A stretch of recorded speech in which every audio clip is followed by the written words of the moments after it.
नमस्कार साथियों। आज अब हम अपनी क्लास में जो टॉपिक है शिक्षा मनोविज्ञान का महत्व, इम्पोर्टेंस ऑफ एजुकेशन साइकोलॉजी, या शिक्षा मनोविज्ञान का शिक्षा के क्षेत्र में योगदान, contribution of educational psychology in the field of education, यानी शिक्षा मनोविज्ञान के महत्व पर हम क्या करेंगे, आज अध्ययन करेंगे। तो हर बार की तरह आज हम अपनी वर्तमान क्लास को स्टार्ट करने से पूर्व अपनी पिछली कक्षा का एक बार फिर से रिवीजन करते हैं। हमने आपको पिछली कक्षा में शिक्षा मनोविज्ञान के क्षेत्र एवं शिक्षण के चर के बारे में अध्ययन कार्य करवाया था। तो हमने आपको बतलाया कि सन 1945 में अमेरिका की वैज्ञानिक परिषद के शिक्षा मनोविज्ञान विभाग ने शिक्षा मनोविज्ञान के 5 क्षेत्र बतलाए। और 5 क्षेत्र कौन कौन से? मानव विकास, ह्यूमन डेवलपमेंट, दूसरा अधिगम यानी लर्निंग, तीसरा व्यक्तित्व एवं समायोजन, पर्सनैलिटी एंड एडजस्टमेंट, चौथा क्षेत्र बतलाया था मापन एवं मूल्यांकन, मेजरमेंट एंड इवैल्यूएशन, और 5वां क्षेत्र बतलाया था अध्ययन विधियां, टीचिंग मेथड्स। ये हमने अपने क्या पिछली क्लास में आपको विस्तार पूर्वक समझाया। इसके बाद पिछली क्लास में हमने आपको शिक्षण के चर भी बतलाए, यानी वे कारक, वे प्रभाव जो अध्यापक के, शिक्षक के शिक्षण कार्य को क्या करते हैं, प्रभावित करते हैं। तो आपको शिक्षण के 5 चर बतलाए थे। सबसे पहला शिक्षक, इसको हम क्या कहते हैं, स्वतंत्र चर कहते हैं। तो शिक्षा मनोविज्ञान के अंतर्गत शिक्षण का जो चर है शिक्षक, इसका हमने बतलाया कि इसके व्यवहार का अध्ययन और इसके व्यवहार को प्रभावित करने वाली परिस्थितियों का अध्ययन करते हैं। फिर अगला दूसरा चर बतलाया था हमने शिक्षार्थी, जिसको हम आश्रित चर भी कहते हैं। तीसरा चर हमने बतलाया था पाठ्यक्रम, और इसको हम क्या मध्यस्थ चर भी कहते हैं। चौथा चर हमने आपको बतलाया था वातावरण अथवा परिस्थितियां, जो शिक्षण को प्रभावित करती हैं अथवा बालक के सीखने को प्रभावित करती हैं। और 5वां चर बतलाया था अध्ययन विधियां, जो छात्र की व्यक्तिगत विभिन्नताओं के अनुसार क्या अध्ययन विधि का, शिक्षण विधि का क्या किया जा सके, चयन किया जा सके, ताकि उसका अधिगम सरल और सहज बन सके। ये हमने अपनी पिछली क्लास में अध्ययन किया था।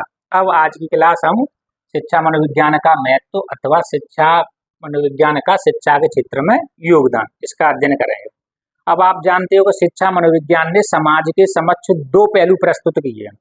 शिक्षा मनोविज्ञान ने समाज के समक्ष कितने पहलू प्रस्तुत किए? 2। पहला सैद्धांतिक और दूसरा व्यावहारिक। शिक्षा मनोविज्ञान ने समाज के समक्ष 2 पहलू प्रस्तुत किए, सैद्धांतिक एवं व्यावहारिक। अध्यापक, छात्र एवं अभिभावक तीनों के लिए अध्यापक, छात्र एवं अभिभावक तीनों के लिए ही इनके सैद्धांतिक एवं व्यवहारिक दोनों ही पक्षों का महत्वपूर्ण योगदान है। उनका ज्ञान तीनों व्यक्तियों को, शिक्षक, शिक्षार्थी एवं अभिभावक तीनों ही व्यक्तियों को शिक्षा मनोविज्ञान का सैद्धांतिक एवं व्यवहारिक ज्ञान होना अत्यंत आवश्यक बतलाया गया है। तो आप देख रहे हो शिक्षा मनोविज्ञान ने शिक्षा के क्षेत्र में क्या क्या योगदान दिया है। शिक्षा मनोविज्ञान का शिक्षा के क्षेत्र में आकर महत्व क्या है, उनका हम बिंदुवत अध्ययन करने जा रहे हैं। और ये इस टॉपिक का क्या है, पार्ट 1 है, प्रथम भाग है, और इसका सेकंड भाग अगले पार्ट में आपको प्रस्तुत होगा। तो सबसे पहले हम देखते हो शिक्षा मनोविज्ञान का शिक्षा के क्षेत्र में क्या क्या योगदान दिया है। सबसे पहली चीज है बाल केंद्रित शिक्षा, चाइल्ड सेंटर्ड एजुकेशन। आप देखते हो प्राचीन काल में जो शिक्षा थी, प्राचीन काल में जो शिक्षा का जो केंद्र बिंदु था वो बालक न होकर अध्यापक एवं विषय वस्तु होती थी। शिक्षा की संपूर्ण व्यवस्थाएं शिक्षक के अनुसार निर्धारित की जाती थी। गुरुकुल शिक्षा पद्धति थी, और गुरुकुल शिक्षा पद्धति में बालक 8 से 10 वर्ष तक लगभग बालक अपने गुरुओं के आश्रम में ही आवासीय व्यवस्था में रहा करता था। और वहाँ आप देखते थे कि बालक का मुंडन करवा दिया जाता था। और उस शिक्षा पद्धति में बालक को जैसे अपने खाने पीने की व्यवस्थाएं भी होती थी, तो वो भिक्षावृत्ति के द्वारा अथवा खेती के माध्यम से उनके खाने की व्यवस्था की जाती थी। तो आप देख रहे हो प्राचीन शिक्षा पद्धति में पूर्णतः जो शिक्षा पद्धति थी वो शिक्षक प्रधान थी। शिक्षा की इच्छा अनुसार सारी व्यवस्थाएं संचालित होती थी उसमें बालक का किसी भी प्रकार का महत्व नहीं होता था, बालक को किसी भी प्रकार का केंद्र में नहीं रखा जाता था। सारी व्यवस्थाएं किसके अनुसार होती थी? शिक्षा के अनुसार, शिक्षक के अनुसार होती थी। लेकिन शिक्षा मनोविज्ञान ने क्या बतलाया? आज शिक्षा मनोविज्ञान ने शिक्षा का केंद्र शिक्षक न मानकर किसको बतलाया? बालक को बतलाया। यानी शिक्षा मनोविज्ञान की जो सर्वाधिक महत्वपूर्ण जो देन है शिक्षा के क्षेत्र में, वो सर्वाधिक महत्वपूर्ण देन क्या है? बाल केंद्रित शिक्षा। यानी आज जो शिक्षा की संपूर्ण व्यवस्थाएं बालक को ध्यान में रखकर की जाती हैं। शिक्षक क्या हो गया? शिक्षक अब गौण भूमिका में हो गया, प्रधान भूमिका में कौन हो गया? बालक बन गया। शिक्षा की संपूर्ण व्यवस्थाएं करते समय बालक की आयु, योग्यता, रुचि, अभिरुचि, अभिवृत्ति एवं उसकी विकास की भिन्न भिन्न अवस्थाओं को ध्यान में रखकर शिक्षा की संपूर्ण व्यवस्थाएं की जाती हैं। तो आप देख रहे हो शिक्षा मनोविज्ञान की जो सबसे महत्वपूर्ण भूमिका है शिक्षा के क्षेत्र में, सबसे महत्वपूर्ण योगदान है वो क्या है? बाल केंद्रित शिक्षा। और यह आपको पहले परीक्षा में कई बार पूछा गया है कि शिक्षा मनोविज्ञान का शिक्षा के क्षेत्र में सर्वाधिक महत्वपूर्ण कार्य क्या किया है? तो सर्वाधिक महत्वपूर्ण कार्य क्या किया है उसने? बाल केंद्रित शिक्षा कर दी, यानी शिक्षा का बाल केंद्रीकरण कर दिया है शिक्षा मनोविज्ञान ने। तो प्राचीन काल में शिक्षा पद्धति थी, शिक्षा की सारी व्यवस्थाएं थी वो शिक्षक केंद्रित होती थी अथवा विषय केंद्रित होती थी। बालक गुरुकुल में ही आवासीय व्यवस्था में रहा करता था, वहीं पर वो मौखिक रूप से श्रुति यानी सुनने के माध्यम से केवल क्या करता था? ज्ञान प्राप्त करता था। लिपिबद्ध कोई व्यवस्था नहीं हुआ करती थी। बालक अपने खाने की व्यवस्था भिक्षावृत्ति के माध्यम से अथवा खेती के माध्यम से उन्हें उपलब्ध करवाई जाती थी। तो आप देख रहे हो वहाँ बालक पूरी तरीके से क्या था? नगण्य था, उसका किसी भी प्रकार की भूमिका नहीं होती थी शिक्षा व्यवस्था में। सारा मेन जो मुख्य फोकस होता था वो शिक्षक पर होता था। जबकि शिक्षा मनोविज्ञान ने क्या किया है?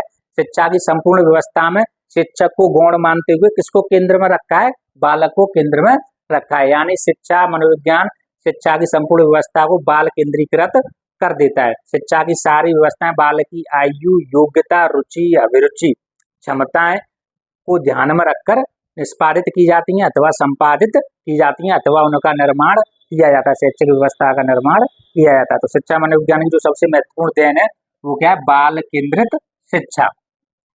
अब आ जाओ दूसरा बिंदु, सीखने की प्रक्रिया का ज्ञान। सीखने की प्रक्रिया का ज्ञान, नॉलेज ऑफ लर्निंग प्रोसेस। आप देखते हो कि सीखने की प्रक्रिया की भी अपनी कुछ कुछ विशेषताएं होती हैं। तो अध्यापक को यह ज्ञान होना चाहिए कि अधिगम के क्या क्या नियम है। अधिगम की प्रक्रिया में यानी सीखने की प्रक्रिया में कौन कौन से तत्व बाधक हैं, कौन कौन से तत्व साधक हैं। यानी कौन कौन से तत्व तो उसके सीखने में बाधा उत्पन्न करते हैं, बालक के सीखने में बाधा उत्पन्न करते हैं, यानी उसके सीखने को जटिल बना रहे हैं, क्रिटिकल बना रहे हैं। और कौन कौन से तत्व बालक के सीखने को, अधिगम को सरल बना रहे हैं, सहज बना रहे हैं, सुगम बना रहे हैं, यानी उसके अधिगम में सीखने में साधक है।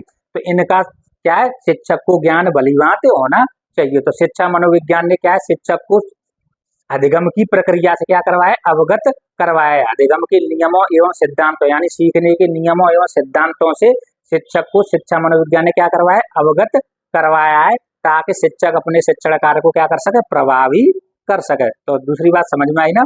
सीखने की प्रक्रिया, नॉलेज ऑफ लर्निंग प्रोसेस, यानी सीखने की प्रक्रिया के भी अपनी कुछ विशेषताएं होती हैं। शिक्षक को यह मालूम होना चाहिए कि अधिगम के क्या क्या नियम है, अधिगम के क्या क्या सिद्धांत हैं, यानी कौन कौन से नियम और कौन कौन से सिद्धांत बालक के सीखने को क्या करते हैं? प्रभावित करते हैं। अधिगम प्रक्रिया में, सीखने की प्रक्रिया में कौन कौन से तत्व साधक हैं, कौन कौन से तत्व बाधा उत्पन्न करने वाले हैं। तो ये सारी चीजें को है शिक्षा मनोविज्ञान शिक्षक को क्या करता है? अवगत कराता है अधिगम के नियमों एवं सिद्धांतों से, ताकि शिक्षक का शिक्षण कार्य क्या हो? प्रभावी बन सके और बालक का सीखना अथवा अधिगम क्या हो सके? सहज, सरल, सुगम बन सके। तो ये किसकी देन है? शिक्षा मनोविज्ञान की देन है कि शिक्षा मनोविज्ञान ने शिक्षक को अधिगम के नियमों और सिद्धांतों से क्या करवाया? अवगत करवाया है। अगला बिंदु, पाठ्यचर्या, क्यूरिकुलम। अब यह क्यूरिकुलम शब्द है, तो क्यूरिकुलम शब्द लैटिन भाषा के, क्यूरिकुलम शब्द किससे? क्यूरिकुलम शब्द लैटिन भाषा की क्यूररे शब्द से बना है। किससे बना है? क्यूररे, CURRERE। ध्यान रखना, यह पेपर में परीक्षा में कई बार पूछा जा चुका है कि क्यूरिकुलम शब्द की उत्पत्ति किस भाषा से हुई है। तो सबसे पहली शब्द बात क्यूरिकुलम शब्द की उत्पत्ति किस भाषा से हुई है? लैटिन भाषा से हुई है। लैटिन भाषा का कौन सा शब्द है? क्यूररी, और इसका शाब्दिक अर्थ होता है दौड़ का मैदान। इसका शाब्दिक अर्थ क्या होता है? दौड़ का मैदान, यानी पाठ्यचर्या। क्यूरिकुलम शब्द की उत्पत्ति लैटिन भाषा के शब्द क्यूररी से हुई है, और क्यूररी शब्द का शाब्दिक अर्थ होता है दौड़ का मैदान। यानी जो पाठ्यचर्या अथवा क्यूरिकुलम है वह दौड़ का मैदान है, जिस पर शिक्षार्थी दौड़ते हुए अपने लक्ष्य को प्राप्त करता है अथवा अपने शैक्षिक लक्ष्य को पूरा करता है। तो क्यूरिकुलम शब्द की उत्पत्ति किससे? लैटिन भाषा के शब्द क्यूररी से, और क्यूररी शब्द का अर्थ है दौड़ का मैदान। तो इससे तात्पर्य यह निकलता है कि जो पाठ्यक्रम है वो दौड़ का मैदान है, शिक्षा रूपी क्या है? दौड़ का मैदान है, जिस पर दौड़ते हुए बालक अपनी शिक्षा प्रक्रिया रूपी लक्ष्य को क्या करता है? पूर्ण करता है अथवा शैक्षिक लक्ष्य की प्राप्ति कर लेता है। अब आप देख रहे हो जो शिक्षा मनोविज्ञान है वो क्यूरिकुलम अथवा पाठ्यचर्या के निर्माण में भी क्या करता है? अपना दिशा निर्देश देता है। शिक्षा मनोविज्ञान ने बतलाया है कि भाई जो पाठ्यचर्या का निर्माण करते हो, तो पाठ्यचर्या का निर्माण करते समय बालक की आयु, योग्यता, क्षमता, रुचियां, अभिवृत्तियां को ध्यान में रखते हुए भिन्न भिन्न प्रकार के पाठ्यक्रमों का निर्माण किया जाना चाहिए, और बालक की भिन्न भिन्न अवस्थाओं की विशेषताओं को ध्यान में रखते हुए इनका क्या किया जाना चाहिए? निर्माण किया जाना चाहिए, ताकि बालक अपनी रुचि के अनुसार पाठ्यक्रम का क्या कर सके? पाठ्यक्रम का चयन कर सके, ताकि बालक अपनी रुचि के अनुसार, अपनी क्षमताओं के अनुसार क्या कर सके? पाठ्यक्रम का चयन कर सके। तो शिक्षा मनोविज्ञान ने क्या बतलाया है? शिक्षा मनोविज्ञान ने पाठ्यक्रम के निर्माण में भी क्या दिया? योगदान दिया है। शिक्षा मनोविज्ञान हमको बतलाता है कि पाठ्यक्रम का निर्माण करते समय बालक की आयु, योग्यता, क्षमता, रुचियां, अभिरुचियां और उसकी अभिवृत्ति को ध्यान में रखकर किया जाना चाहिए, ताकि बालक अपनी क्षमता और रुचि के अनुसार क्या कर सके? पाठ्यक्रम का चयन कर सके, जिससे उसे सीखने में किसी भी प्रकार की व्यवधान अथवा बाधा का सामना न करना पड़े। और हमने आपको बताया जो क्यूरिकुलम शब्द है लैटिन भाषा के क्यूररी शब्द से बना हुआ है, और जिसका शाब्दिक अर्थ होता है दौड़ का मैदान। यह परीक्षा में कई बार पूछा गया। तो जो शिक्षार्थी है इस क्यूरिकुलम रूपी दौड़ के मैदान पर दौड़ते हुए अपने शिक्षा रूपी लक्ष्य को क्या कर सके? प्राप्त कर सके। तो पाठ्यक्रम के निर्माण में भी क्या है? शिक्षा मनोविज्ञान ने अपना योगदान दिया है। चौथा बिंदु, शिक्षण पद्धति में परिवर्तन, इम्प्रूविंग मेथड्स ऑफ टीचिंग। अब शिक्षण पद्धति में भी क्या है? परिवर्तन किया है शिक्षा मनोविज्ञान ने। प्राचीन जो शिक्षा पद्धति थी, प्राचीन शिक्षा पद्धति रटने पर अधिक बल देती थी, जबकि आधुनिक जो शिक्षा पद्धति है वो आधुनिक शिक्षा पद्धति करके सीखने पर अधिक बल देती है। प्राचीन शिक्षा पद्धति में श्रुति यानी कानों से सुनकर सीखने पर अधिक ध्यान दिया जाता था, अधिक बल दिया जाता था, वहां लिपिबद्ध करने की कोई व्यवस्था नहीं हुआ करती थी। जबकि आधुनिक शिक्षा पद्धति में क्या है? लिपिबद्ध करने की भी क्या है? व्यवस्था है, और करके सीखने पर अधिक बल अथवा जोर दिया जाता है। आप देख रहे हो नवीन भिन्न भिन्न शिक्षण पद्धतियां अनुसंधान कार्यों के माध्यम से विकसित की जा रही हैं, ताकि प्रत्येक छात्र अपनी व्यक्तिगत योग्यता अथवा विभिन्नता के अनुसार क्या कर सके? शिक्षण विधि का उपयोग कर सके। शिक्षक शिक्षण विधि के माध्यम से क्या उस छात्र को उसकी विशेषताओं के अनुसार उसको समझा सके, उसके अधिगम को सरल बना सके। तो शिक्षण पद्धतियों में भी क्या किया है? इसने परिवर्तन किया है। तो शिक्षा मनोविज्ञान क्या है? करके सीखने पर बल देता है, जबकि प्राचीन शिक्षा पद्धति किस पर बल देती है? रटने पर बल देती है। तो आप देख रहे हो शिक्षा मनोविज्ञान के माध्यम से भिन्न भिन्न मनोवैज्ञानिक विधियों का, शिक्षण पद्धतियों का क्या हुआ है? विकास हुआ है, और उन शिक्षण पद्धतियों के माध्यम से बालकों को अपनी व्यक्तिगत विभिन्नताओं के आधार पर क्या उनको सीखने में क्या किया जा रहा है? सहायता प्रदान की जा रही है। तो शिक्षण पद्धति में परिवर्तन, यह भी महत्वपूर्ण कार्य किया है। अब आ जाओ अनुशासन, डिसिप्लिन।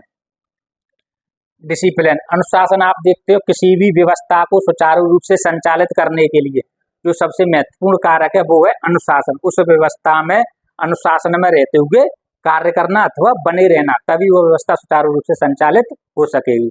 तो प्राचीन समय में शिक्षक का विश्वास क्या था? प्राचीन समय में शिक्षक छड़ी में अधिक विश्वास रखता था। किसमें? छड़ी में, यानी डंडे में अधिक विश्वास रखता था। शिक्षक का यह मत था कि छड़ी हटाते ही अनुशासन समाप्त हो जाता है या अनुशासन स्थापित करना असंभव हो जाता है। परंतु शिक्षा मनोविज्ञान ने क्या दिया है? अब देखो, परंतु अब यह अवधारणा अथवा धारणा क्या है? निर्मूल हो गई है, इसका कोई अस्तित्व नहीं बचा है कि डंडा हटाते ही बालक बिगड़ जाता है। यानी शिक्षा मनोविज्ञान कह रहा है कि डंडे का प्रयोग नहीं करना है, छड़ का प्रयोग नहीं करना है। शिक्षा मनोविज्ञान कहता है कि बालक को स्व अनुशासन पर क्या किया जाए, प्रेरित किया जाए, स्व अनुशासन बनाए रखने का प्रयास किया जाए। अधिक से अधिक छात्र को खुद से अनुशासन में रहने के लिए क्या किया जाए, प्रेरित किया जाए। डंडा, भय और मारपीट के बल पर छात्रों को आप अनुशासित नहीं कर सकते हो। तो वो प्रेम यानी प्रजातांत्रिक मूल्यों के आधार पर प्रेम, सहयोग, मित्रता और मैत्रीपूर्ण संबंध बनाते हुए शिक्षक क्या करे, छात्रों को स्वयं अनुशासित रहने के लिए अधिक से अधिक क्या करे, प्रेरित कर सके, तो वह छात्रों के विकास में क्या होगा, सहायक होगा। तो अनुशासन की पूरी तरीके से परिभाषा ही बदल दी शिक्षा मनोविज्ञान ने अनुशासन स्थापित करने की। कैसे, मैंने अभी आपको बताया, प्राचीन समय में शिक्षकों का क्या मत था कि छड़ी के आधार पर ही अनुशासन स्थापित किया जा सकता है। छड़ी हटाते ही अनुशासन स्थापित होना असंभव सी बात है। लेकिन अब यह अवधारणा निर्मूल हो गई है कि डंडा हटाते ही बालक बिगड़ जाता है। शिक्षा मनोविज्ञान क्या कहता है, शिक्षा मनोविज्ञान कहता है डंडा, भय अथवा मारपीट के बल पर आप छात्रों का क्या नहीं कर सकते, सर्वांगीण विकास नहीं कर सकते, उसका विकास अवरुद्ध हो जाता है। शिक्षा मनोविज्ञान बतलाता है कि अधिक से अधिक प्रजातांत्रिक मूल्यों यानी मित्रता, प्रेम, मैत्रीपूर्ण संबंध बनाते हुए मार्गदर्शक की भूमिका निभाते हुए शिक्षक क्या करे, छात्रों को अधिक से अधिक स्व अनुशासित रहने के लिए प्रेरित करे। तो इस प्रकार से जो अनुशासन स्थापित होगा उससे बालक का विकास स्थायी होगा और सर्वांगीण विकास की ओर वो क्या होगा, अग्रसर होता जाएगा। अगला बिंदु, व्यक्तिगत विभिन्नताएं या भिन्नता, इंडिविजुअल डिफरेंसेस। तो आप देख रहे हैं जो मनोविज्ञान है, मनोविज्ञान का आधार क्या है, व्यक्ति है। मनोविज्ञान का आधार क्या है, व्यक्ति, यानी मनोविज्ञान व्यक्ति को आधार मानता है। मनोविज्ञान बतलाता है कि प्रत्येक व्यक्ति दूसरे से भिन्न है, प्रत्येक व्यक्ति दूसरे से शारीरिक, मानसिक, सामाजिक, संवेगात्मक, नैतिक, चारित्रिक, आध्यात्मिक, बौद्धिक, यानी प्रत्येक स्तर पे एक व्यक्ति दूसरे व्यक्ति से क्या भिन्न है। तो जब एक व्यक्ति दूसरे व्यक्ति से भिन्न है तो उसका सीखना भी क्या होगा, भिन्न भिन्न होगा। इसीलिए व्यक्तिगत विभिन्नताओं को ध्यान में रखते हुए शिक्षा मनोविज्ञान ने प्रत्येक बालक के लिए, पिछड़े बालक के लिए, मंदबुद्धि बालक के लिए, विकलांग बालक के लिए अथवा प्रतिभाशाली बालकों के लिए भिन्न भिन्न प्रकार की शिक्षण पद्धतियों का, भिन्न भिन्न प्रकार की अध्ययन पद्धतियों का क्या किया है, विकास किया है। और उन अध्ययन पद्धतियों के माध्यम से भिन्न भिन्न प्रकार के बालकों को क्या किया जा सकता है, सहज सरल अधिगम कराया जा सकता है। तो शिक्षा मनोविज्ञान किसको महत्व देता है, व्यक्तिगत भिन्नताओं को महत्व देता है, जबकि प्राचीन शिक्षा पद्धति में ऐसा नहीं होता था। प्राचीन शिक्षा पद्धति में व्यक्तिगत विभिन्नताओं को महत्व न देते हुए सबको एक जैसी शिक्षा पद्धति के द्वारा ही अध्ययन कार्य करवाया जाता था। एक प्रकार की शिक्षण पद्धति होती थी जिससे ही सभी को सिखलाने का क्या किया जाता था, प्रयास किया जाता था। तो आप देख रहे हो शिक्षा मनोविज्ञान क्या है, व्यक्तिगत विभिन्नताओं को भी महत्व देता है।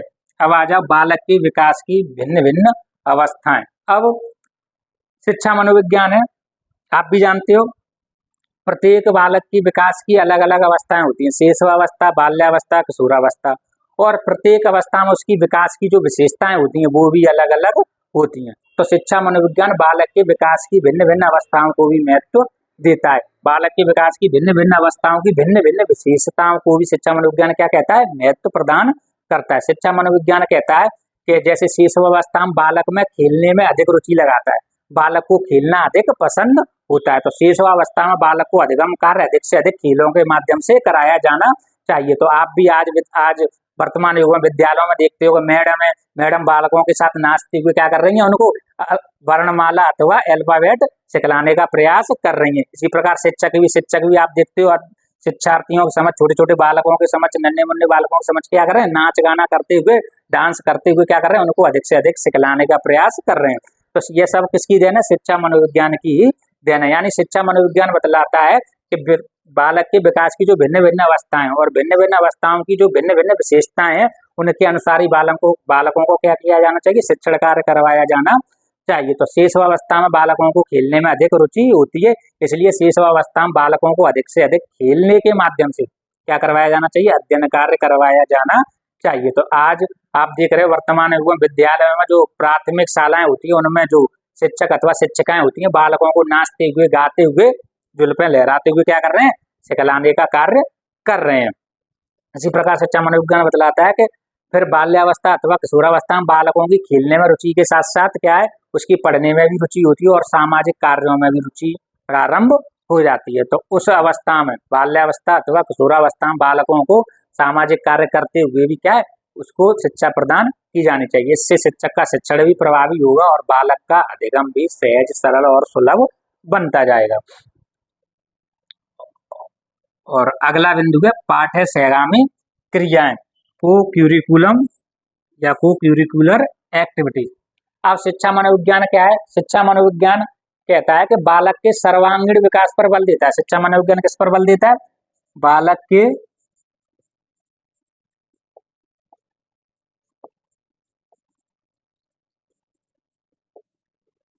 सर्वांगीण विकास पर बल देता है। शिक्षा मनोविज्ञान प्रत्येक बालक को दूसरे से क्या मानता है? भिन्न मानता है, यानी व्यक्तिगत विभिन्नताओं को महत्व देता है। प्रत्येक व्यक्ति या प्रत्येक बालक है आयु, योग्यता, क्षमता, रुचि, अभिवृत्ति, ठीक है, आदि के आधार पर क्या दूसरे से भिन्न है। तो शिक्षा मनोविज्ञान कहता है कि बालक का सर्वांगीण विकास किया जाना चाहिए, तो उसकी व्यक्तिगत भिन्नता को आधार मानते हुए उसका क्या होना चाहिए? सर्वांगीण विकास होना चाहिए। उसकी व्यक्तिगत विशेषताओं को ध्यान में रखते हुए शिक्षण पद्धति प्रयोग की जानी चाहिए उस पर, जिससे उसका अधिगम क्या बन सके? सहज, सरल और सुलभ बन सके। तो आप देख रहे हो शिक्षा मनोविज्ञान कहता है कि पाठ्यक्रम के साथ साथ, यानी बालक का सर्वांगीण विकास यदि हमको करना है तो पाठ्यक्रम के साथ साथ चलने वाली, सह माने साथ साथ, गामी माने चलने वाली क्रियाएं, क्रियाएं मतलब खेल कूद संबंधी शारीरिक गतिविधियां अथवा अन्य प्रकार की मानसिक क्रियाएं क्या होनी चाहिए? साथ साथ संचालित की जानी चाहिए। अब पाठ्य सहगामी क्रियाएं जैसे खेल कूद, वाद विवाद, अंत्याक्षरी,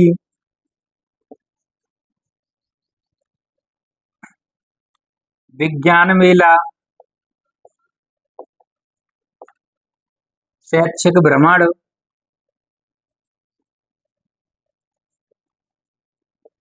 बाल सभा,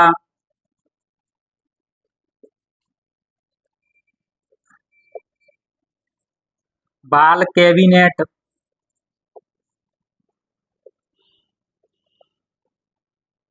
आदि ऐसी अनेक जो सहगामी क्रियाएं, उनको पाठ्यक्रम पूर्ण कराने के साथ साथ इनको भी क्या किया जाना चाहिए? क्रियान्वित एवं संचालित किया जाना चाहिए। खेल कूद है, वाद विवाद है, अंत्याक्षरी है, विज्ञान मेला है, शैक्षिक भ्रमण, शिक्षा से संबंधित कोई भ्रमण या टूर पर बालकों को ले जाया जाना चाहिए। प्रति शनिवार क्या होती है? बाल सभा विद्यालयों में आयोजित की जाती है, जिससे बालकों में अभिव्यक्ति की क्षमता का क्या हो सके? विकास हो सके। इसी के साथ साथ बाल कैबिनेट का भी विद्यालयों में क्या किया जाता है? निर्माण किया जाता है, जिसके तहत प्रधानमंत्री और उसके भिन्न भिन्न प्रकार के मंत्रालयों के मंत्रियों का भी क्या किया जाता है? नियुक्ति की जाती है। यह बाल कैबिनेट विद्यालयों में, प्रत्येक विद्यालय में क्या होती है? निर्मित की जाती है। और उस बाल कैबिनेट का जो भी पद जिस बालक पर हुआ, उस पद के अनुसार वो विद्यालय में क्या करेगा? उसकी व्यवस्थाओं को संचालित करने में सहयोग प्रदान करेगा, जिससे बालकों में क्या सर्वांगीण विकास हो सके। तो इस प्रकार क्या है, शिक्षा जो मनोविज्ञान है, शिक्षा मनोविज्ञान ने पाठ्यक्रम के साथ साथ पाठ्य सहगामी क्रियाओं पर भी क्या दिया? बल दिया है। इन पाठ्य सहगामी क्रियाओं के विकास से बालक का क्या होगा? सर्वांगीण विकास हो सकेगा और बालक अपनी रुचि के अनुसार अपने संबंधित क्षेत्र में क्या कर सकेगा? तरक्की एवं विकास कर सकेगा। तो इस प्रकार से क्या है, ये पाठ्य सहगामी क्रियाओं का भी क्या है? शिक्षा मनोविज्ञान ने महत्व बतलाया है। तो एक तरीके से क्या है ना, तो वर्तमान युग में जो शिक्षा का जो आधार है, जो शिक्षा का आधार है वो क्या है? मनोविज्ञान है। ये भी पेपर में आया हुआ है, शिक्षा का आधार क्या है आज के युग में? मनोविज्ञान है। तो वर्तमान युग में ध्यान रखना, जो शिक्षा का जो आधार है वो क्या है? मनोविज्ञान है। यानी शिक्षा की समूची व्यवस्था क्या है? मनोविज्ञान के बताए हुए तथ्यों, नियमों, सिद्धांतों को ध्यान में रखकर ही की जानी चाहिए। तो आज का आपका प्रथम पार्ट हम यहीं पर समाप्त करते हैं और इसके सेकंड पार्ट में हम जल्दी आपके समक्ष प्रस्तुत होंगे। धन्यवाद।